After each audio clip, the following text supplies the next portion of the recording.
the color was alive. There's no other way to describe the indescribable than to say that this color was alive. You can think of the most beautiful sunset, the most beautiful rainbow you've ever seen, or galaxy picture, and it's infinitely times that because it was dynamic. It was all-encompassing, giving off light in such depth. It was as if you could feel the three dimensions of the light, the color. Welcome back to the Natalie Rustic podcast. Today's guest is Matt Petersman, who shares with us his near-death experience and how he healed himself from the other side. Stay tuned as Matt shares his knowledge on sensory deprivation meditation and how it can change your life today. If you guys are liking these videos, please remember to give them a like, share, and subscribe, as this helps my videos go a lot further. But without further ado, I welcome you, Matt Petersman. My name is Matt Petersman. I had a near-death experience in 2005. I was very sick with a bacteria called MRSA, and it was in my blood.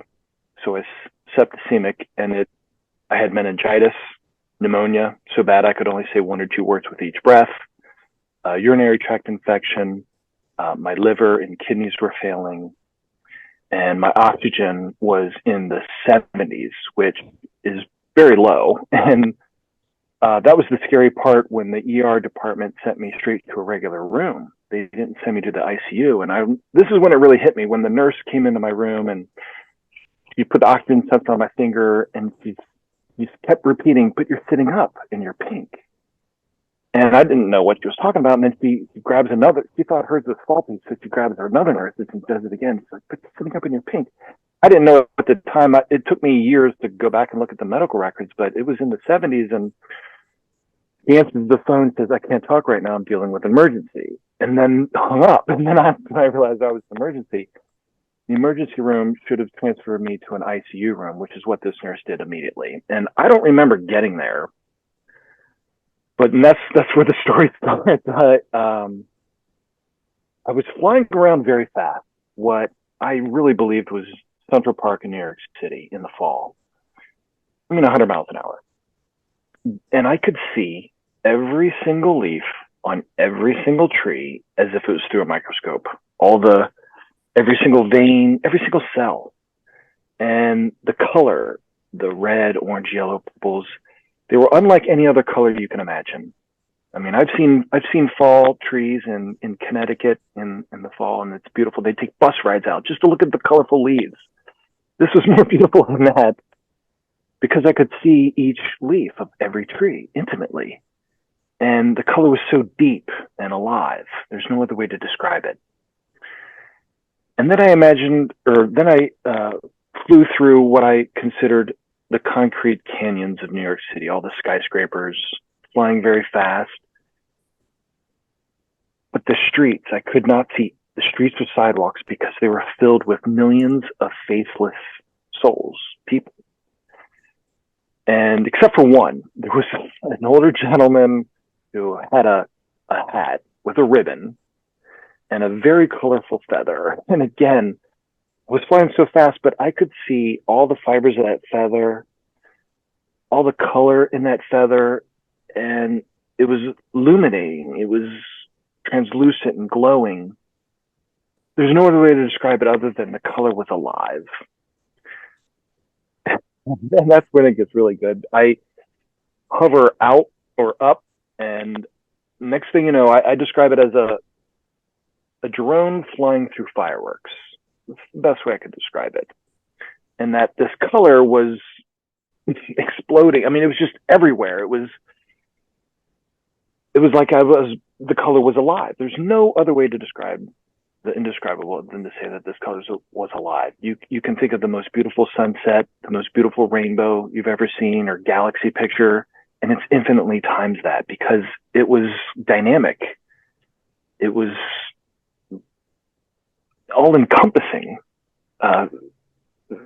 giving off light in such depth. It was as if you could feel the three dimensions of the light, the color.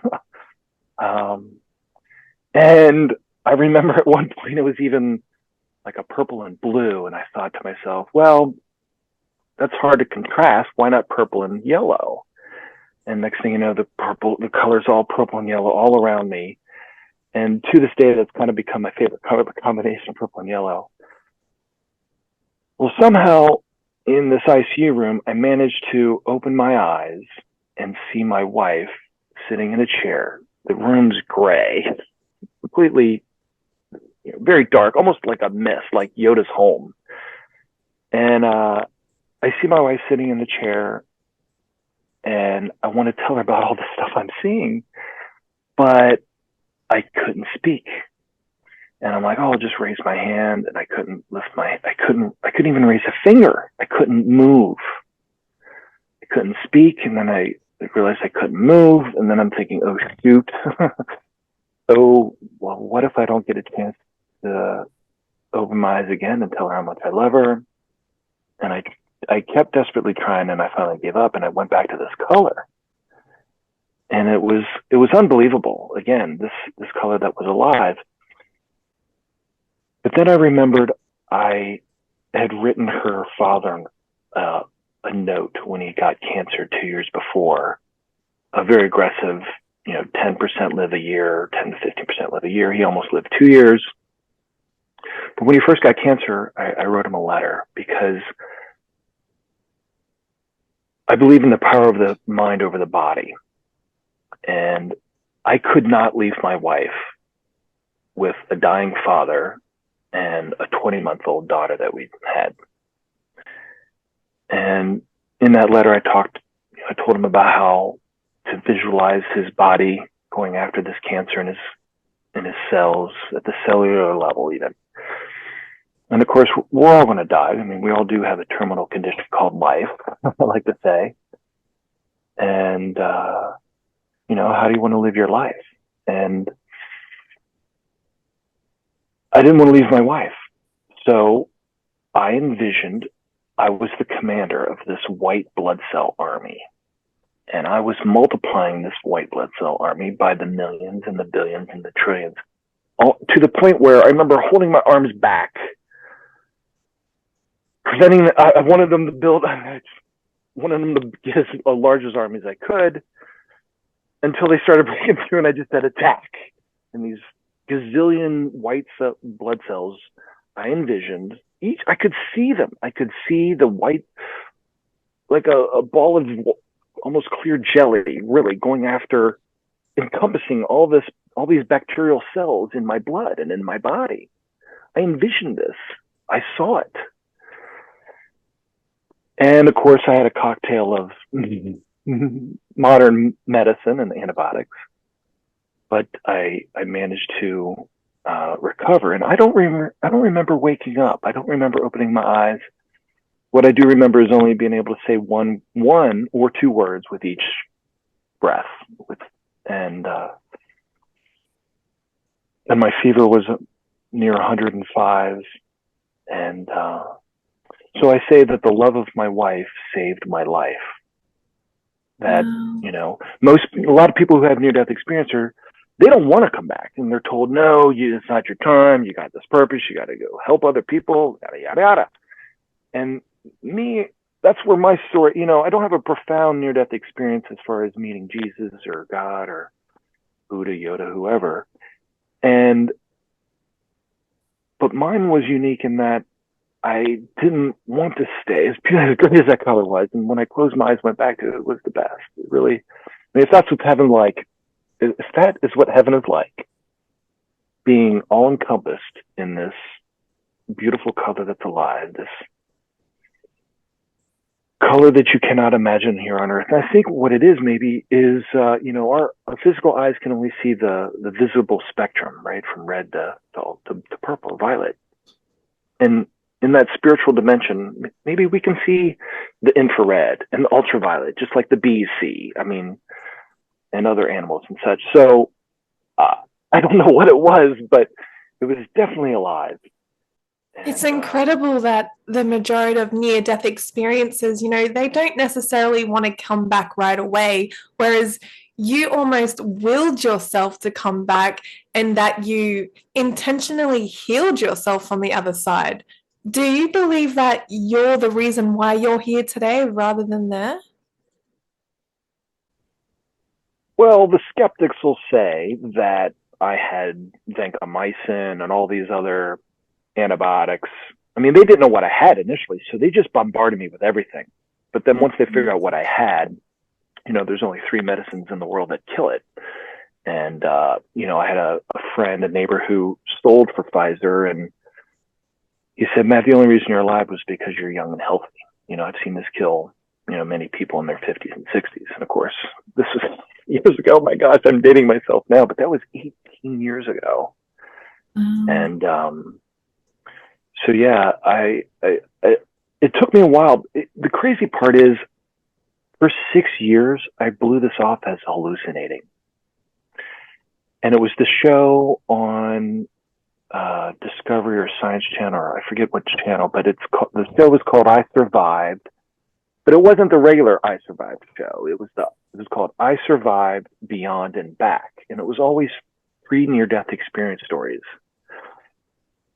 And as I hear these other experiencers talking about this color, so brilliant and luminescent and just all-encompassing, and it just made you feel so good. I mean, they talk about the love and all. Me, it was like bathing in a hot tub of color that was alive, and I was a part of it. I mean, I lost all sensation of my body. It wasn't like I was, even though I was flying, it wasn't my body flying. It was just, my spirit or whatever. that's a question that I wanted to ask you. Like, while you were flying through the concrete jungle, did you notice, like, did you look at your hand and go and notice that you were spirit? No, no, I didn't see any part of my body. I just knew that it was flying very fast. Yeah, yeah. And I have had, well, it kind of leads to the another topic I'd love to talk about, meditation. I've had out of body experience during meditation where I fly through this color. I call it flying through the galaxies. I mean, that's really what it feels like or looks like. And especially, I love these new the James Webb Telescope pictures that are coming out. They're so much better than Hubble's. I absolutely love those pictures because it reminds me of what I experienced, and it reminds me of experiences that I continue to have when I meditate. Mm. And so, could you give us a description of how you meditate and, what are some of your breathing techniques? How do you get into meditation? Well, for the beginners, I definitely encourage them to go for the breathing techniques and focus on your breath because that's always there, right? And that's the problem. And meditation can mean a lot of different things to different people. I actually like to use the word quiet your mind. Instead of asking people, do you meditate every day? I say, do you quiet your mind every day? And so it's not, it kind of shifts their thinking as like, they might have oh, I've tried that. I can't do that. Well, have you tried quieting your mind instead of Mm. meditating? But it's the same thing. You need to find a technique that quiets your mind, a meditation technique that quiets your mind. Because when you quiet your mind, you can see so much more. I believe that you can reach higher states of consciousness when you're meditating. Mm. And one of my favorite techniques is sensory deprivation meditation. And this started when I was floating in a pool with a noodle underneath my neck and underneath my ankles. And I was actually listening to Sacred Acoustics Om Chant, which is 20 minutes. You can get on their website for free. They have great music or great tones for meditating. I don't know if you've heard of them, but it was co-founded by Eben Alexander, which obviously you should know. Yeah, yeah. So he came to Cincinnati a few years ago, 2015 maybe, and I was one of the founding members and facilitators of the Cincinnati chapter of IONS. Unfortunately, we've been on this 3-year hiatus with COVID. I just haven't started that back up, but we were able to have a little booth. He gave 3 speeches at the church nearby, and so we were able to have a booth and hand out cards for our group to, maybe potentially help other experiencers find our group, because IONS is such a great organization for experiencers. They have, I'm helping a friend of mine, his sister right now. I had one in December. And, here I blew off 6 years and I'm able to help her a month after her experience to Wow. be, to see her cry and explain what she saw without any judgment or, somebody who's been there or seen that, done that, someone who we've all been to a country that we can't explain to people who haven't been there. You just have, if you haven't been there, you can't explain it. It's Mm. trying to describe the indescribable. And when you meet other experiencers, and that's why I loved our group and, I love the IONS organization in general, but it was great to listen to Eben's speeches.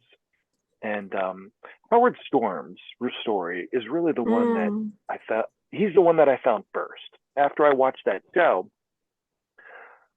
I didn't want to jump to any conclusions about having a near death experience. So I searched and found Howard Storm's story. It was just 4 short pages, like a 15-minute read of his, crying out to make these demons stop. And it was just such a compelling story to have a devout atheist who is now a Christian minister. And the wild part was he's here in Cincinnati. And what's even better, he was a guest a couple times at our Cincinnati chapter for IONS.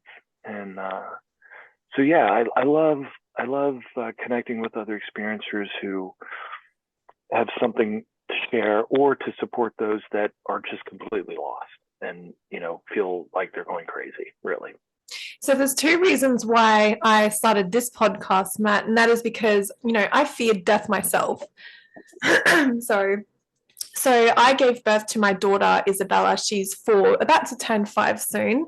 And I lost 2 liters of blood. And that was the first time I thought I was going to die.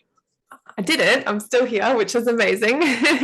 But I was just so scared because for months and months later, I thought maybe I'm going to get sick because I'm so run down, like I've got to put this blood back into my body. And because I was a Jehovah's Witness studier at the time, I refused a blood transfusion.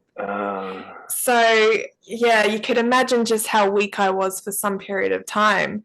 And I was always going, oh, I could die at any point. I could die at any point. I'm so terrified. And this got me spiraling down the rabbit hole of near-death experiences, spirituality, meditation, all of these things. And, I watched the Jeff Mara podcast. I'm not sure if you've heard of him. Mm-hmm. Yep. Yeah, I watched his podcast for years before I started my own, and he's taught me a lot. He's opened my mind to all of these near-death experiences, and it was no longer enough for me to watch them. I wanted to meet you all. I wanted to talk to you all. And the second reason for me doing this is to share what I know to other people out there who may also be fearing death in itself. And you yourself, Matt, would you say you fear death anymore as a result of your experience?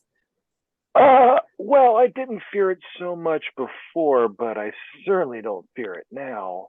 I did have a bit of a spiritual transformative experience with my father, who died in 2002.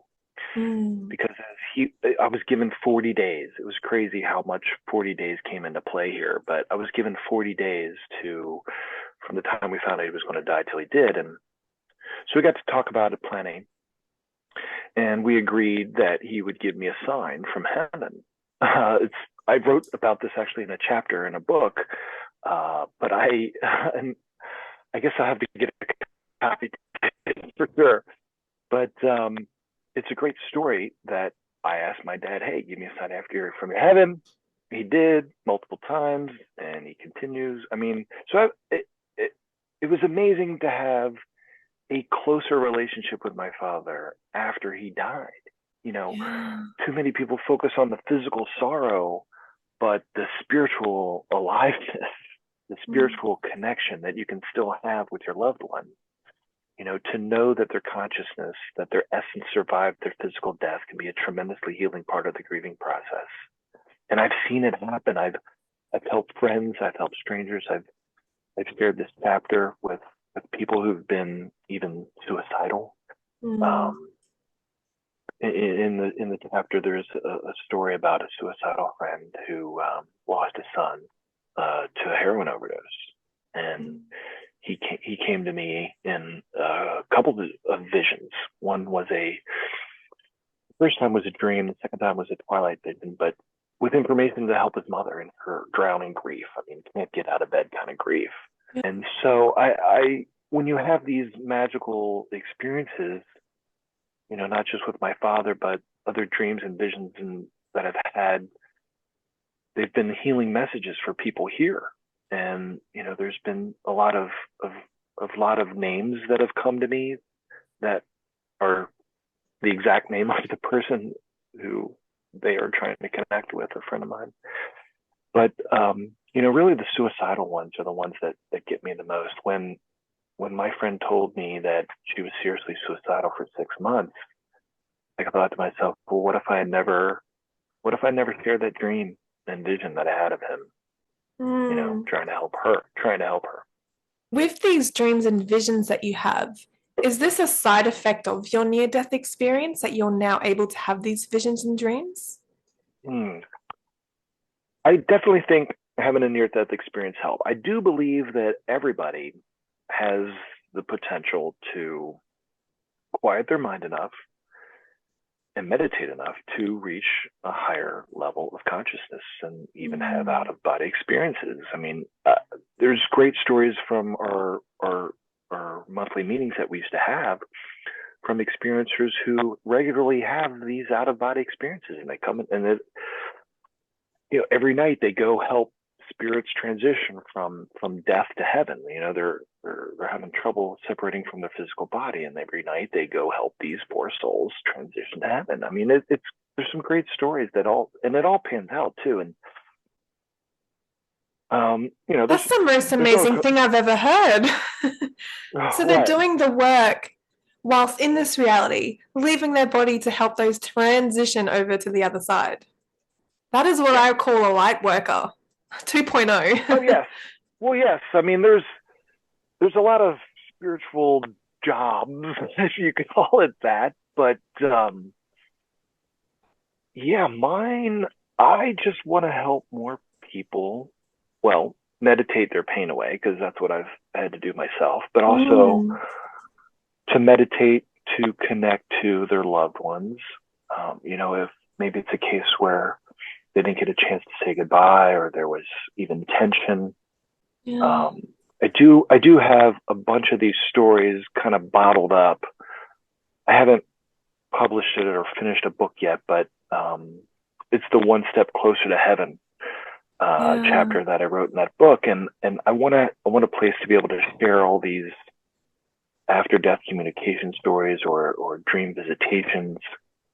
I had some incredible lucid dreams. But back to your point, I think us experiencers are usually more spiritually connected afterwards. I think we all have physical senses, and I think we all have spiritual senses. And I've kind of developed this recipe of connecting to your loved one by, one, quieting your mind. That's the most important part. If you can't do that, it's going to be hard. It's like listening on a telephone with a bunch of other people talking. Yourself from today, hey, you didn't get this stuff done. Yourself from tomorrow said, hey, you got all this stuff to do tomorrow. There's too much noise in people's minds, and they're looking at their screen before they go to bed at night, and then they close their eyes and they expect to go to sleep and have dreams about grandma. No, you need to, the last 20 minutes that you go before you go to sleep is the most important part of your day, I think. And that is to just let everything go blank. I call it absolute peace. I find absolute peace pretty much every night. And so you need to quiet your mind. I tell people to have their favorite picture of their loved one sitting on their nightstand and focus on that picture. Think about all the happy times and memories that you had with them. The more that you can excite your physical senses, I think you're more heightening your spiritual senses. Yeah, like raising your frequency to a higher level so that you can have a better experience. Yeah.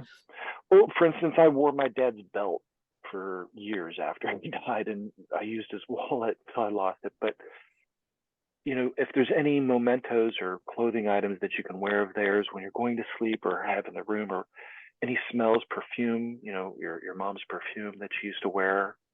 So anything you can do to heighten your physical senses of them, the photo, the smells, anything audio as well, maybe their favorite songs that they used to play on the radio or whatever. And think of what you want to say or what questions you want to ask them. And when people can't think of anything, I tell them, ask them what heaven's like, because that usually is a very good answer.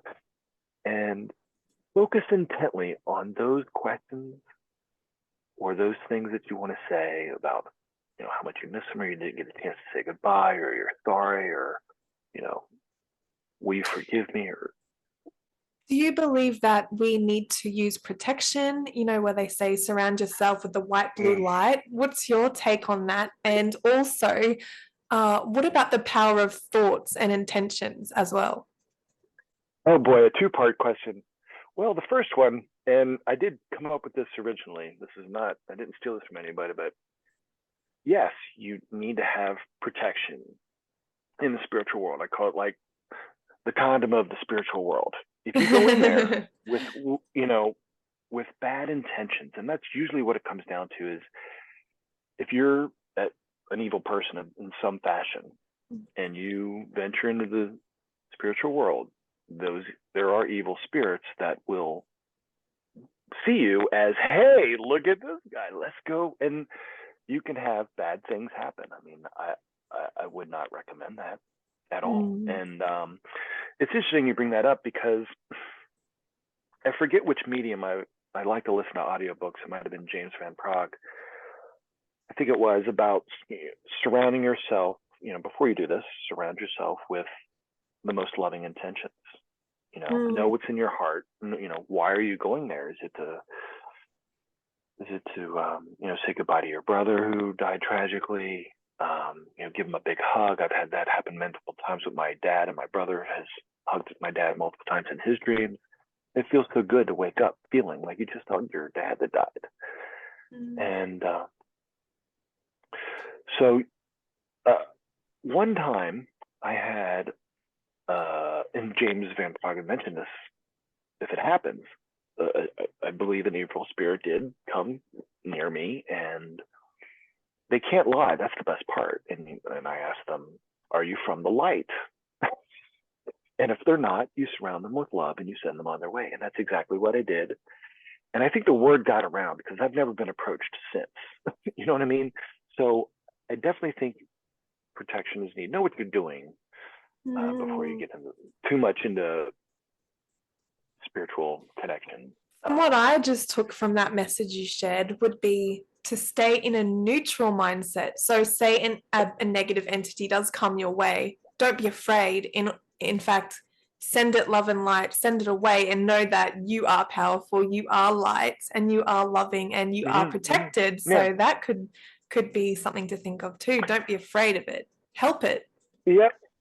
Or I would pray that it finds the light. Hey, or if you're not from the light, go this way. Yeah, and the reason I brought that up is because I do know that some people who have, unfortunately committed suicide, or some of them who have died so suddenly at the last minute might have been terrified of the thought of actually going through with it. And so that when they did die, they ended up becoming earth dwellers, and they don't want to go over to the light. And so they turn no, I wouldn't say they turn negative. It's just that they're scared to go to the light. Right. No, I see that. Man, there's the two main forces, love and fear. Yeah. Well, the second part of your question was what? The power of thought and intentions. What's your take on that? Power of thought. Well, I am a huge Wayne Dyer fan. I love Wayne Dyer. I know, and oh my gosh, I found out, unfortunately, after he died. When he died, I saw all these people like, oh my gosh, who's Wayne Dyer? But he is my favorite author. His voice reminds me of my dad. His books put me to sleep. I have them on repeat at night, honestly. 10 Secrets to Success and Inner Peace. It's probably the book I've listened to the most. But he has a book called The Power of Intention. I'd highly recommend reading that. I truly believe a lot of what he says in there. And some people call it karma, right? Where you create good energy and you create negative energy. And if you create that negative energy, it is going to come back to you. What's amazing is after my near-death experience too, I realized I wanted to eliminate hate from my life. It even got to the point where in the winter, right above freezing, I'm trying not to use Fahrenheit in December because it's all hot and warm down there. But, in the winter on these cold, rainy days, I used to hate them. And I realized if I'm going to eliminate all hate from my life, I need to stop hating cold, rainy days, gray days. I don't like them, but I did tell myself, I really don't hate them. They're just as beautiful, or can be. I do believe in the power of positive thinking. And I eliminated name calling, and it's gotten to the point where I don't even like to hear other people call other people names, because by calling a person a bad name, you're creating negative energy. And you own that, and that is it's yours. That's right, because energy can't be created nor destroyed. So if you are using that negative energy, it's got to go somewhere, right? That's what could bring me to another question. Right. What are your thoughts on hell? Do you think that it could just be all the negative thoughts, or? Well, one of my theories, I mean, you have to understand we live in a three-dimensional world, but imagine you flatten that to two dimensions, right? And now you have this infinite, unconditional sphere of love. And how much love you have here on Earth, and how many reiterations you might have here on Earth. We can get to reincarnation later, but how much love you have defines or determines how far away from that source you spend time in the spiritual world. And so obviously if you have no love or hate, you're the farthest away from this sphere of unconditional love, this infinite sphere of unconditional love. And the furthest away from that, to me, actually is hell. Gosh, I would never want to be that, infinitely far away from this infinite source of unconditional love. I want to be right there with it, And it's hard to comprehend because, the spiritual world is not limited by space and time and physics, and it's a much higher dimension. I mean, we can see and hear, but those are electromagnetic waves in the air. And I think in the spiritual world, you really get down to the subatomic level. Like, I'm a big fan of string theory. Quantum physics. Conversation, I don't know how far you get into quantum mechanics and all, but string theory, and that's unfortunate they can't prove it because it's unprovable, but it is a great theory, and I love the theory of all these higher dimensions. And I think that's where the spiritual world resides. And one fascinating thought for me is the universe infinite or finite? And it can be finite if it warps upon itself, meaning if you look through a telescope for as far as you could see, you'd see the back of your head, right? So if the universe somehow has no boundaries, but it could still be warped upon itself and still be finite, or is there actually an infinite number of cells or atoms, or it's just I always pondered that as a kid, like, how do you get to the edge of the universe? Where's the boundary? What if I went that way as far as I could go? Where and I do. I think the universe, honestly, is infinite, and it's unlimited. It's unbounded. The Big Bang Theory is not. I don't know. I just imagine a spiral. So it's not like you're walking around yourself. You're going constantly around, like it just spirals, and it just When does it end? I just don't think that it does. I think that we're here to Yeah, continually expand in our own spiral of life, just, yeah, yeah. There's yeah. no way there can be boundaries. There's no way. There's no Mm. boundary. It's either warped upon itself or it goes on forever. You Anyway, so mentioned karmic cycles, karma, reincarnation. yeah, What, right. do you believe that we reincarnate due to not learning lessons here? Potentially, I like a lot of things in the afterlife. I don't think anybody really has a full definitive picture. There's a lot of great thoughts and opinions and theories on things. I do believe in some sort of reincarnation. Mm. There's a great story of a young child who had nightmares as a being shot down as a fighter pilot, and it turns out, I guess either he was in this previous life, or maybe this spirit of this fighter pilot in World War II came to this child in his dreams and whatnot. But it finally took this child going out to the sea of Japan and following a reef where the plane was shot down for him to finally stop having these nightmares. And there's another one about the child of a Titanic mechanic. How he drew the complete, accurate diagram of the Titanic as a young toddler. So how can they know that unless they have some sort of connection to someone who was actually there, or it was them in a previous life potentially? So I do believe there's something there. I don't know. I don't know that I have the whole picture though. I don't think Yeah. anybody does really. And that's the beauty of it. That's the beauty of this whole It is a it, experience. it is a bit of a mystery, isn't it? I mean, think about what we don't know. We're just a sliver of, and we can't even explain consciousness, let Mm. alone this universe and subatomic particles. Yeah, I believe we really truly are living on an earth school. A lot of near death experiences have said that over there is what real is, and here is a simulation. Would you say that it's more real over there than it is here? Oh, for sure. We're living in the Matrix. I like Yeah. the movies, the whole trilogy of the Matrix, right? Where this isn't fully being alive. Obviously we're alive physically, but are we really alive spiritually here? I mean, some people are.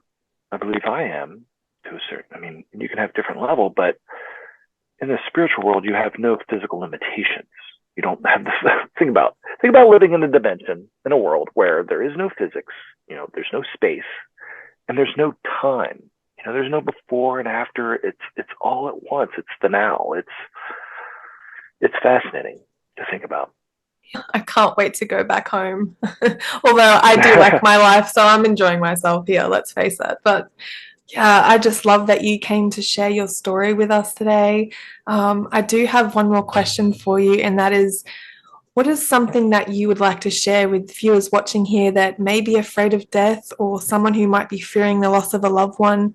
What's something that you might tell them? Well, if you're fearing the loss of a loved one, uh, what I'd recommend is trying to still communicate with them and tell them how much you love them, tell them why you love them and how you love them and what they taught you that's going to live with you for the rest of your life. I've unfortunately, had to watch a lot of people die. My mom took care of a lot of dying friends and relatives, and so I got to hold the hands and kiss a lot of my relatives on their deathbeds, and it's a very comforting feeling to be able to express to someone dying how much you love them and how much their life changed yours. And unfortunately, there's traumatic instances too, where people, especially during COVID, when a lot of people weren't able to say goodbye and hold and love their dying loved ones, and I would just encourage them to quiet their mind, heighten their physical senses as they're going to sleep with their loved one. Focus on the questions or things that you want to say to them. that you didn't get the chance to. And then the important part, obviously, is listen. And, when you have that dream, I mean, most of the times when you have dreams, you usually forget about them pretty quickly as the day goes on. But when you have a dream with your loved one, you're going to remember that for the rest of your life, like you had that dream last night, just like the dreams that I've had with my loved ones and other people's loved ones and the messages they've given me. I mean, these dreams are more than just dreams. And there is something else besides this physical realm. And it's very beautiful. It's color that was alive. You can see I'm just so excited every time I talk about it. It's going to make you feel really, really good. Didn't you say something about you had a sensory? You tried some meditation? Yeah. So out of body experience. Yeah, so let's talk about out of body experiences and, your sensory deprivation experience as well. But I did have an out of body experience, and I mentioned this on another podcast. So a friend of mine, Jimmy, told me how to eliminate anxiety through going through the energy centers of the body and focusing love and intention on each one, releasing the negative energy in a Merkaba and sending it out to the universe. So I worked on my root chakra. I don't know if you're familiar with the energy centers. Sure, yep. Yeah, so I was working on my root chakra, which is red, and I was giving it love, light, and all of this, and I slipped into this sort of dream state. But I'll tell you now, it's as if time left me completely because I was in my bed, but next minute I'm outside, and everything is so bright, colorful. I'm on this green grass.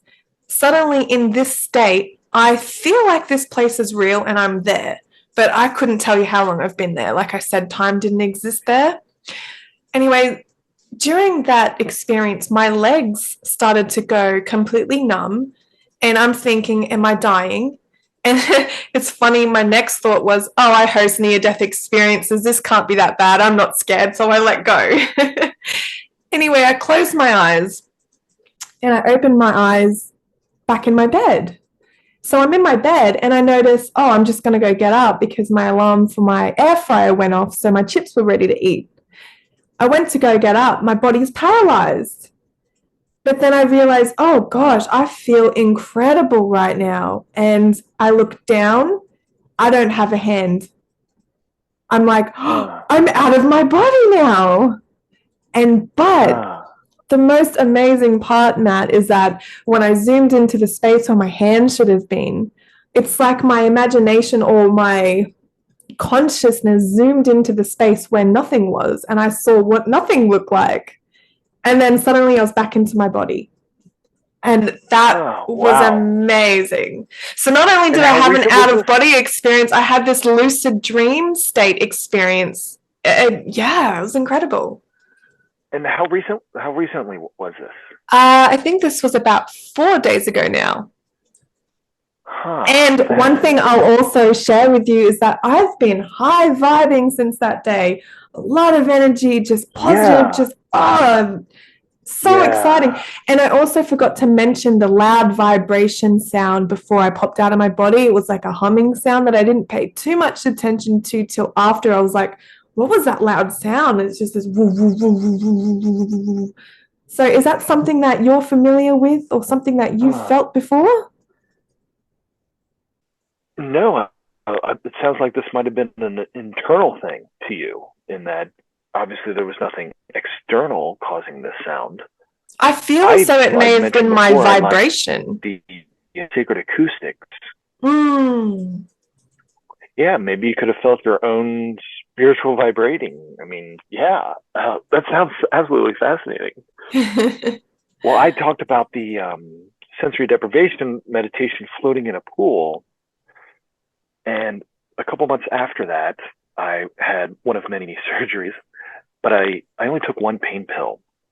The rest of the day, I laid these big, fluffy pillows, 3 of them, on my bed and sat in them, had a big fluffy pillow on my chest like this, and I looked like an astronaut sleeping in space, or just like a person floating in the pool, just completely weightless.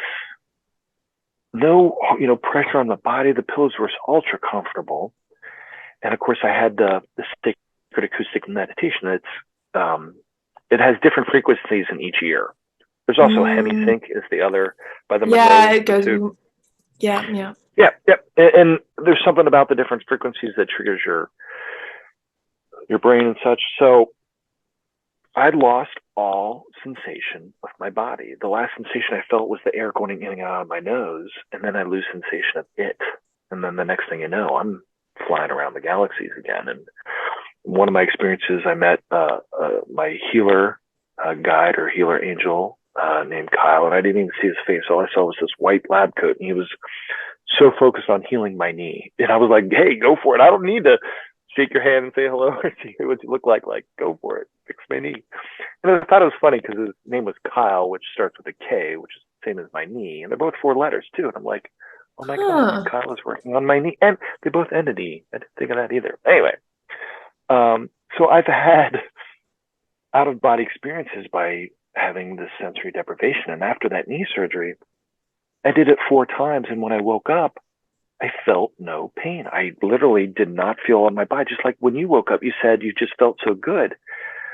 And obviously the pain eventually comes back and it feels like somebody beat your knee with a baseball bat. But I did it 3 more times that day.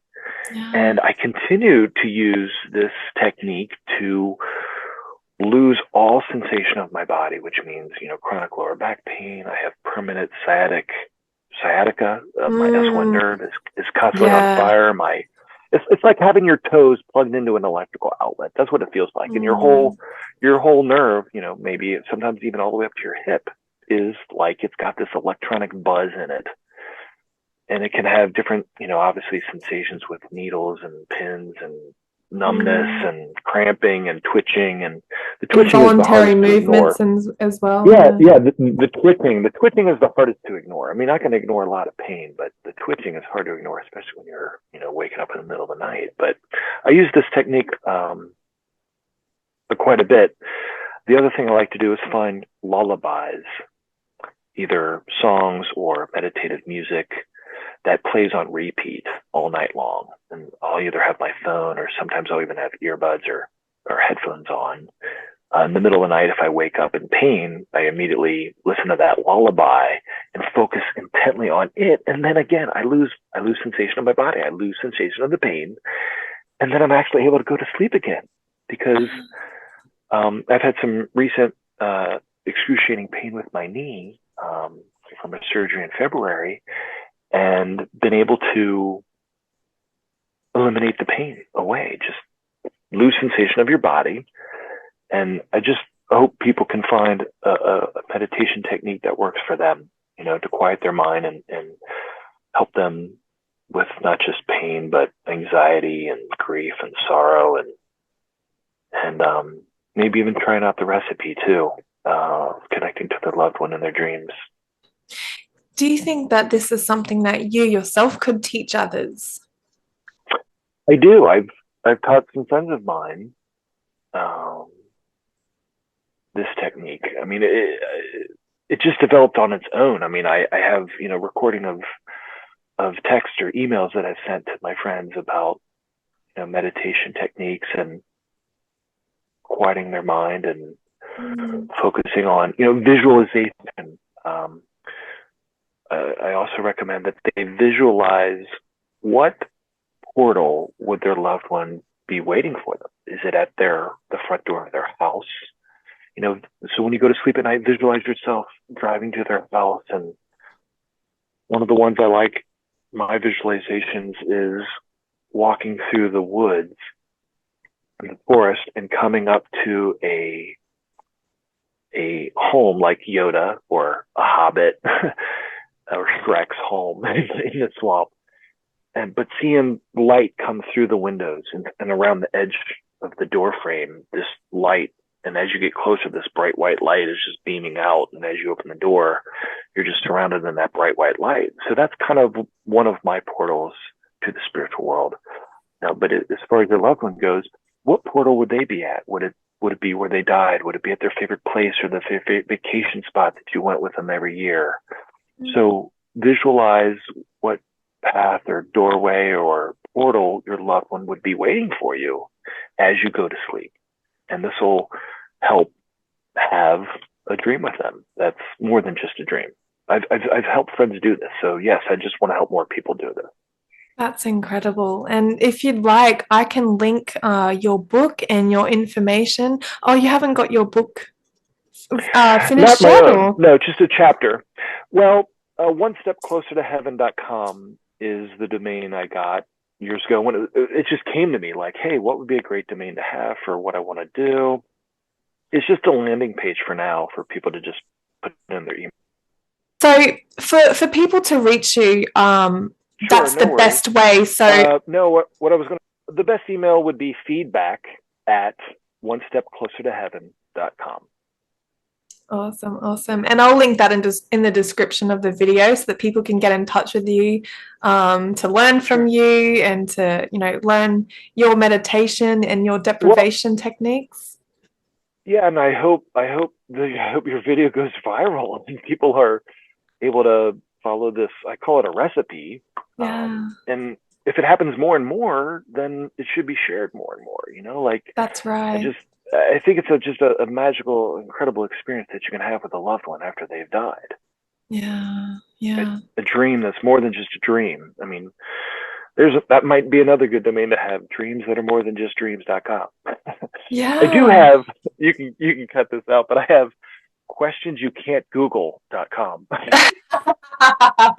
Do you actually have that, or is that something you just came up with? I do. No, I have questionsyoukantgoogle.com.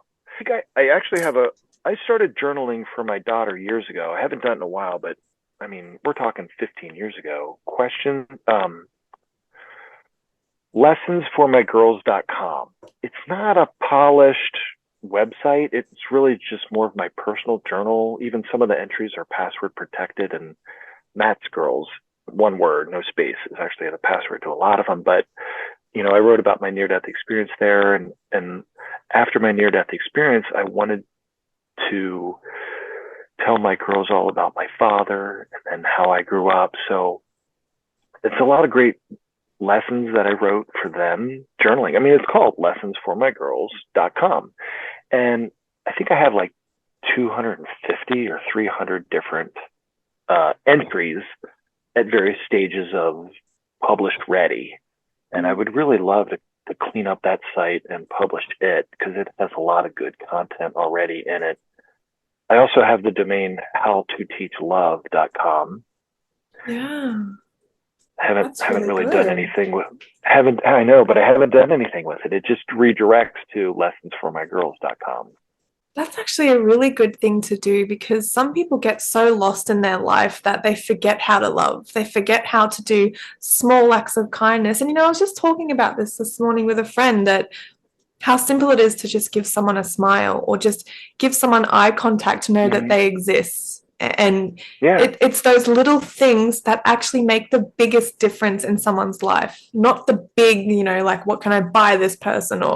And even though those things are pretty awesome, it's the small things that change people's lives, one little bit at a time. I learned a great lesson from my brother. He just loves to make people smile.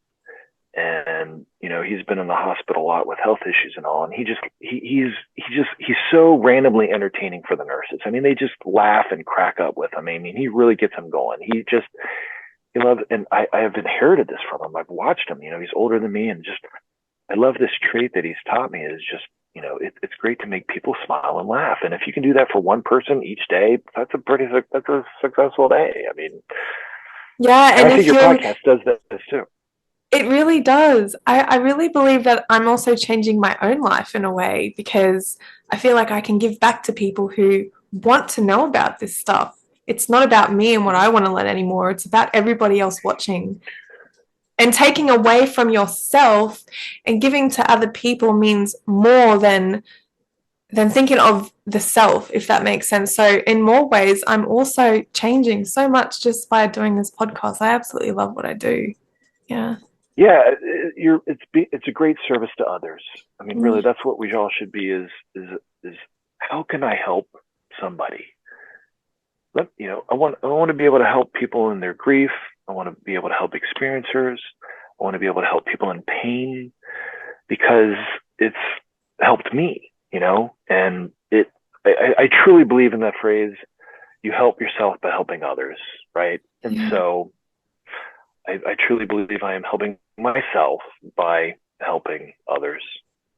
And I particularly love how you mentioned that through visualization on the other side, you imagine hundreds and thousands of white blood cells just attacking and just healing. And I can't wait to share that, because so many people out there are probably going through, illnesses and disease where all they need to do is start learning to visualize, meditate, go within, and understand that you have the power to heal yourself. You have the power of positive thinking. I really think that should be a subject taught in every elementary school.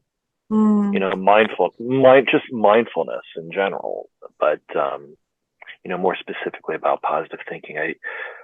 I know a lot of people who get sick every year because they say to themselves, "Oh, I get sick every time this year." Well, of course you are, because you say it every year. It's like my immune system is so strong because I believe it's strong. I mean, I think if you believe in healing, you are more likely to be healed. That's simple. And if you believe you're going to test positive for some test or tumor or whatever, the odds of you are greater. And that's not the way I want to live. I don't want to live in fear. And so in order for those people who may be watching right now who are suffering and, constantly telling yourself that I'm sick, or I'm going to get the flu because it's flu season, or, whatever it may be, just remember to change your mindset. Remember that you're powerful. You have the power to heal your body, because think of it. You have a paper cut on your arm. You leave it for 4 or 5 days and you look at it and it's already healed, and you haven't even done anything. So by default, you know that your body heals itself. But if you're constantly telling yourself, just as you mentioned, if you're going to get sick, then you surely will. So if you turn your mindset around, think positive thoughts, believe and feel that you have healed and are healing all the time, then you're set for success, I believe. Yep. And Wayne Dyer's book, The Power of Intention, touches on that too. I love that book too. I've mentioned that many times. Yeah, I might have to link that book in this podcast as well for people to find it, because I think sure. I'm going to have to. Any of his books. I tell you, 10 Secrets to Success is the best because it's like 10 minutes a chapter, so it's only about 90 minutes long. And you can listen to it in one stretch. And like I said, I mean, I've had it on repeat. I even had my daughters, when they were younger, they would go to sleep listening to that book, just because his voice is so soothing. It's kind of like Bob Ross. We've fallen asleep to Bob Ross before too. I don't know if you know who. I'm sure you know who Bob Ross is. I think I've heard of that name before. Yeah. I mean, I don't know if I'm dating myself, but he's a great voice too. Yeah. Well, I think that what you're about to do in the future is going to be powerful, because I see a long road ahead of you where you'll be helping many people understand the techniques of meditation, mindfulness, changing your thoughts. I just can't wait to see what happens for you in the future with all your knowings and understandings from your near-death experience. And so, yeah, I'm really excited to see how that changes your life. Yeah, well, I really appreciate your videos. I mean, look at how much you're helping people too, touching on different subjects with each person that you interview, and how much you're going to be able to help people too. So we're in this together. Awesome. We're doing God's work, Matt. Yeah, sure. Yeah, of course. Every day. All right. Well, this is where we come to an end. I appreciate your time, and Cool. Yeah, awesome. Natalie, it was great seeing you.